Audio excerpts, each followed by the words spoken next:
આજે તારીખ 23/1/2025 રોજ ધારી બગસરા વિધાનસભા ક્ષેત્રના માન્ય ધારાસભ્ય શ્રી એવી કડિયાની વરદ હસ્તે નગરપાલિકામાં જે લોકો નિવૃત્ત થયેલા હોય તે લોકોને ચેક વિતરણ કાર્યક્રમ કરેલ છે, જેમાં 1,40,40 રૂપિયા નિવૃત્ત કર્મચારીઓને આપવામાં આવે છે અને ચાલુ કર્મચારીઓના જે પગાર ચડત થયેલા હતા તેને 1,70,60,000 આપે છે અને ટોટલ 2,69,00,000 જેવી રકમ આજે કર્મચારીઓને આપવામાં આવી છે.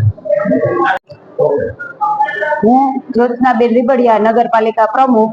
આજે અમારે આ ચેક વિતરણ કાર્યક્રમ હતો, જેમાં નગરપાલિકાના કર્મચારીઓના પેન્ડિંગ જે પગાર હતા એનું અમે આજે ચેક દ્વારા વિતરણ કર્યું છે. એ અમારે બહુ વર્ષો જૂનો પ્રશ્ન હતો.